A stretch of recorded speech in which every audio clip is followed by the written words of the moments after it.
साहब 1 एकड़ कणक पिलावने पैसे हैं करना 8 तरीका थी कि मोटर वाला तरले पेंदे पैसे पानी नहीं मिलता पे बगैर पैसे तो 2018 ਤੋਂ ਰੱਖ ਕੇ 2023 ਤੱਕ ਤੁਹਾਨੂੰ ਉਧਾਰ ਪਾਣੀ ਮਿਲਦਾ ਸੀ। बिल्कुल मिलते साल बाद पैसे लेंदे असे ਗਰੀਬ ਜ਼ਿਮੀਂਦਾਰਾਂ ਦੇ ਕੋਲੋਂ ਤੁਸੀਂ 2000 ਅਰਬ ਰੁਪਇਆ ਖੋ ਕੇ ਅਮੀਰ ਬੰਦਿਆਂ ਨੂੰ ਦੇ ਦਿੱਤਾ। ਦੱਸੋ ਮੈਨੂੰ ਕੋਈ ਦੱਸੇ ਨਾ ਕੋਈ ਬੰਦਾ ਆ ਕੇ ਇਹਦਾ ਫਾਇਦਾ ਕੀ ਹੋਇਆ। ਇਹਦਾ ਫਾयदा ये होया कि गुर्बत मजीद वधी है। अस्सलाम वालेकुम जी, इस वक्त पंजाब हुकूमत किस तरह छोटे किसानों को पीस रही है। हमारे साथ मौजूद है एक छोटे किसान सराकी स्पीकिंग जमील बलोच साहब। खान साहब अपनी कितने एकड़ की वाही है? 3 एकड़ दी बेजन 3 एकड़ की खान साहब की वाही है। ते पिछले 2 सीजन चो कितने पैसे बचन? एक टेडी पैसा कने बचा घरों बकरियां पे ले ले वेच ते पूरे किते ये पोजीशन है। ये पंजाब सरकार दी कारकर्दगी ते जेड़े पंजाब हुकूमत तो पैसे देते इतने वो किडे गन केड़े पैसे देते सर? कार्ड वाले पैसे। कार्ड वाले पैसे वाल वापसी करके देना सर?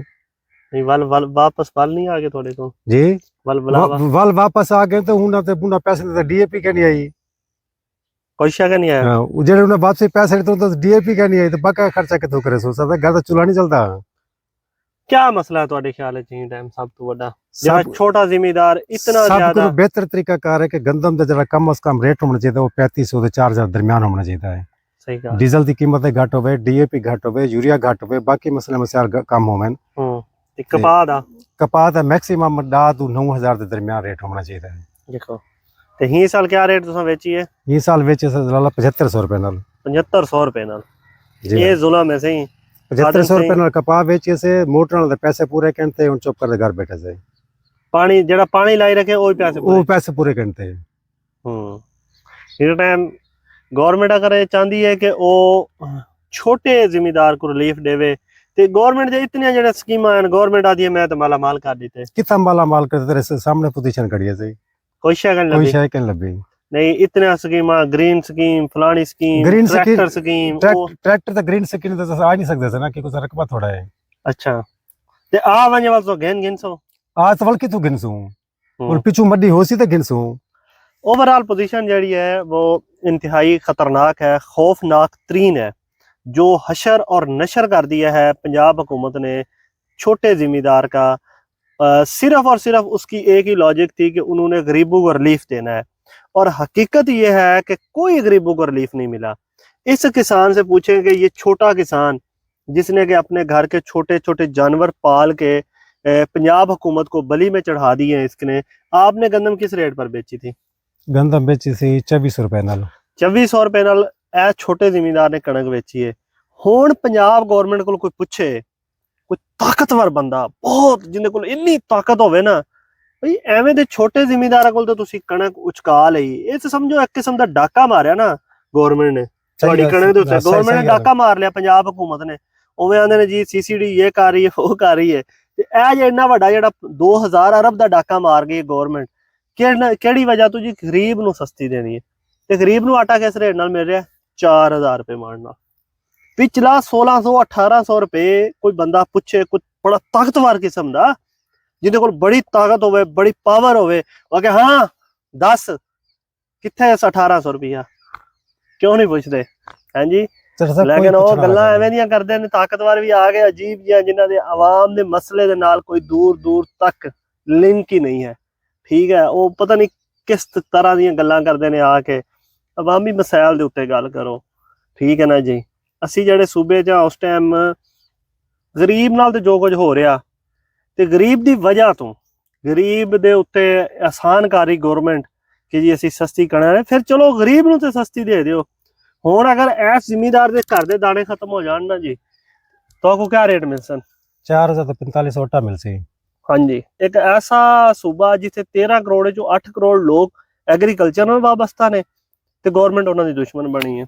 फिर अंदर सानू अवामी सपोर्ट चाहिए है इस तरह तुहानू अवामी सपोर्ट मिलनी है कदी सोचो भी ना तुहानू हमेशा ही इलैक्शन एवें कराने पैणे ने जिवें असीं मतलब पिछले 2 साल चट्टा साहब 1 एकड़ कणक पिलावने पैसे हैं करना 8 तरीका थी कि मोटर वाला तरले पेंदे पैसे पानी नहीं मिलता पे बगैर पैसे तो भाई मोटर वाले तुहानू किवें पानी दे देण?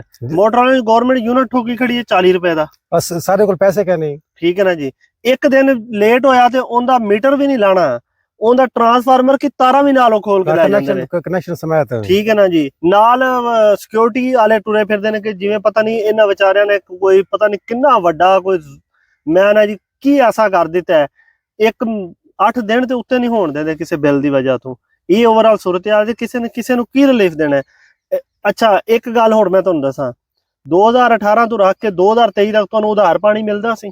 ਬਿਲਕੁਲ ਮਿਲਦੇ, ਸਾਲ ਬਾਅਦ ਪੈਸੇ ਲੈਂਦੇ ਅਸੀਂ। ਮੈਨੂੰ ਦੱਸੋ ਇਹੋ ਹੀ ਬੰਦੇ ਸਨ, ਇਹੋ ਹੀ ਮੋਟਰਾਂ ਵਾਲੇ ਸਨ, ਇਹ ਕਿਉਂ ਪਾਣੀ ਦਿੰਦੇ ਸਨ ਉਧਾਰ? ਕਿਉਂਕਿ ਉਹਨਾਂ ਕੋਲ 4 ਪੈਸੇ ਸਨ, ਅਸਲ ਵਿੱਚ ਪੈਸੇ ਆਪਣੇ ਨੂੰ ਅਸਲ ਵਿੱਚ ਪੈਸੇ ਸਨ ਉਹਨਾਂ। ਉਹ ਵੀ ਜਿਸ ਟਾਈਮ ਓਵਰਆਲ ਮੁਨਾਫਾ ਬਖਸ਼ ਹੋਏਗਾ ਸਾਰਾ ਕਾਰੋਬਾਰ, ਫਿਰ ਵੱਡਾ ਜ਼ਿਮੀਦਾਰ ਵੀ ਜਿਹੜਾ ਮੁਸਤਹਿਕਮ ਜ਼ਿਮੀਦਾਰ ਹੈ, ਭਲੇ ਉਹ ਜਿਹਦੇ ਕੋਲ ਜ਼ਰੀ ਹਾਲਾਤ ਨੇ, ਜਿਹਦੇ ਕੋਲ ਕੋਈ ਵੀ ਇਸ ਤਰ੍ਹਾਂ ਦੇ ਸੋਰਸਿਸ ਨੇ, ਲਾਈਕ ਉਹਨੇ ਟਰਬਾਈਨ ਲਗਾਈ, ਉਹ ਛੋਟਿਆਂ ਨੂੰ ਜ਼ਰੂਰ ਰਿਲੀਫ ਦੇਗਾ। ਲੇਕਿਨ ਇਸ ਟਾਈਮ ਪੋਜੀਸ਼ਨ ਇਹ ਵੇ, ਫਰਜ਼ ਕਰੋ ਮੇਰੀ ਮੋਟਰ ਹੈ, ਖਾਨ ਸਾਹਿਬ ਆਉਂਦੇ ਨੇ, ਮੈਨੂੰ ਰਿਲੀਫ ਹੀ ਕੋਈ ਨਹੀਂ। ਮੈਨੂੰ ਇਹ ਪਤਾ ਕਿ ਯਾਰ 27 ਤਰੀਕ ਮੇਰੇ ਵਾਸਤੇ ਐਵੇਂ ਸਮਝ ਲਓ ਕਿ ਆਈ ਗੱਡੀ ਹੁਣੇ ਨਾਲ, ਫਿਰ ਉਹ ਆਉਂਦੇ ਨੇ ਜੀ ਹੁਣ ਸਿਕਿਉਰਿਟੀ ਵਾਲੀ ਆਏਗੀ, ਰੇਂਜਰ ਦੀ ਆਏਗੀ, ਫਲਾਣੇ ਦੀ ਗੱਡੀ ਆਏਗੀ, ਵੀ ਜਿਵੇਂ ਪਤਾ ਨਹੀਂ ਅਸੀਂ ਕੀ ਜ਼ੁਲਮ ਕਰ ਲਿਆ, ਕੋਈ 8 ਦਿਨ ਬਿੱਲ ਲੇਟ ਭਰ ਦਈਏ। ਫਿਰ ਇੰਨੇ ਵਰਗੇ ਛੋਟੇ ਜ਼ਿਮੀਦਾਰ ਪਿਕਚਰ ਵਿੱਚ ਗਾਇਬ ਨੇ। ਉਹ ਇਸ ਟਾਈਮ ਵਿਚਾਰੇ ਪਰੇਸ਼ਾਨ ਨੇ ਕਿ ਯਾਰ ਮੇਰੇ ਕੋਲ 4000 ਰੁਪਈਆ ਕਿਸੇ ਸਾਈਡ ਤੋਂ ਆ ਜਾਵੇ ਤੇ ਮੈਂ ਕਿਸ ਤਰ੍ਹਾਂ ਆਪਣੀ ਕਣਕ ਦਾ ਕਿੱਲਾ ਪਿਆ ਲਾਂ। ਤੇ ਬਾਅਦ ਵਿੱਚ ਓਵਰਆਲ ਗੌਰਮੈਂਟ ਨੂੰ ਆਪਣੀ ਜਿਹੜੀ ਜ਼ਰੀ ਪਾਲਿਸੀ ਹੈ, ਤਨਕੀਦ ਦਾ ਮਕਸਦ ਇਹ ਵੀ ਕਿ ਉਹਦੇ ਉੱਤੇ ਨਜ਼ਰਸਾਨੀ ਕਰੋ ਔਰ ਸਾਰੇ ਬੰਦੇ ਉਹ ਨਾ ਵਿੱਚ ਪਾਓ ਜਿਨ੍ਹਾਂ ਦੀਆਂ ਮਿੱਲਾਂ ਨੇ। ਠੀਕ ਹੈ, ਐਵੇਂ ਦੇ ਗਰੀਬ ਬੰਦੇ ਵੀ ਛੋਟੇ ਜ਼ਿਮੀਦਾਰ, ਕਿਉਂਕਿ ਪੰਜਾਬ ਜਿਹੜਾ ਉਹ ਛੋਟੇ ਜ਼ਿਮੀਦਾਰ ਨਾਲ, ਤੇ ਉਹਨਾਂ ਨੂੰ ਵਿੱਚ ਪਾ ਕੇ ਅੱਛੇ ਤਰੀਕੇ ਨਾਲ ਕੋਈ ਪਾਲਿਸੀ ਬਣਾਓ ਜਿੰਦਾ ਇੰਪੈਕਟ ਆਵੇ। ਤੁਸੀਂ ਤੇ ਸਾਰਾ ਪੈਸਾ ਖੋਹ ਲਿਆ ਜ਼ਿਮੀਦਾਰਾਂ ਕੋਲੋਂ ਤੇ ਦੇ ਦਿੱਤਾ ਚੰਦ ਬੰਦਿਆਂ ਨੂੰ। 2000 ਰੁਪਇਆ ਫੀ ਮਣ ਦੇ ਹਿਸਾਬ ਨਾਲ ਤੁਸੀਂ ਤਕਰੀਬਨ ਅਮੀਰ ਤਰੀਨ ਲੋਕਾਂ ਨੂੰ, ਗਰੀਬ ਜ਼ਿਮੀਦਾਰਾਂ ਦੇ ਕੋਲੋਂ ਤੁਸੀਂ 2000 ਅਰਬ ਰੁਪਇਆ ਖੋਹ ਕੇ ਅਮੀਰ ਬੰਦਿਆਂ ਨੂੰ ਦੇ ਦਿੱਤਾ। ਦੱਸੋ ਮੈਨੂੰ ਕੋਈ ਦੱਸੇ ਨਾ ਕੋਈ ਬੰਦਾ ਆ ਕੇ ਇਹਦਾ ਫਾਇਦਾ ਕੀ ਹੋਇਆ? ਇਹਦਾ ਫਾਇਦਾ ਇਹ ਹੋਇਆ ਕਿ ਗੁਰਬਤ ਮਜ਼ੀਦ ਵਧੀ ਹੈ। ਠੀਕ ਹੈ ਨਾ ਜੀ।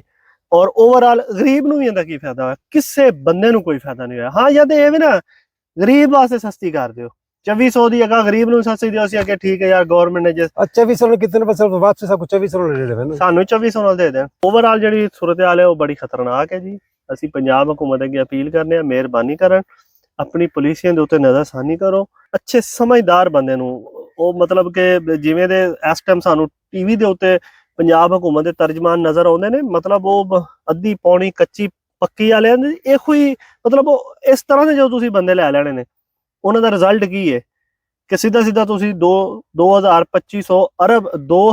ਅਰਬ ਰੁਪਇਆ ਤੁਸੀਂ ਚੁੱਕ ਕੇ ਅਮੀਰਾਂ ਦੀ ਜੇਬ ਵਿੱਚ ਪਾਤਾ। ਹੁਣ ਉਹਨੂੰ ਬੰਦਾ ਐਵੇਂ ਫੜੇ ਨਾ ਲਿਆਵੇ ਟੀਵੀ ਤੋਂ ਨਾ ਕਿ ਇਸ ਸਵਾਲ ਦਾ ਜਵਾਬ ਦੇ, ਕਿਉਂ ਤੁਸੀਂ ਇਹ ਜ਼ੁਲਮ ਕੀਤਾ ਹੈ? ਗਰੀਬ ਦੇ ਨਾਂ ਦੇ ਉੱਤੇ ਪੈਸਾ ਤੁਸੀਂ ਖੁਦ ਕਮਾ ਗਏ ਹੋ ਵਿੱਚੋਂ। ਦੂਸਰਾ, ਇਸ ਟਾਈਮ ਹਰ ਜਗ੍ਹਾ ਤੇ ਜ਼ੁਲਮ ਹੋ ਰਿਹਾ ਕਿਸਾਨ ਦੇ ਨਾਲ, ਔਰ ਬਹੁਤ ਬੜਾ ਜ਼ੁਲਮ ਹੋ ਰਿਹਾ। ਤਾਰੀਖ 'ਚ ਐਵੇਂ ਦਾ ਜ਼ੁਲਮ ਨਹੀਂ ਹੋਇਆ। ਤੇ ਮਿਹਰਬਾਨੀ ਕਰੇ ਪੰਜਾਬ ਹਕੂਮਤ ਤੇ ਜ਼ਿਮੀਦਾਰਾਂ ਦੇ ਉੱਤੇ ਕੋਈ ਉਹਦੇ ਹਾਲ ਤੇ ਰਹਿਮ ਕਰੇ। ਅੱਲਾ ਹਾਫਿਜ਼।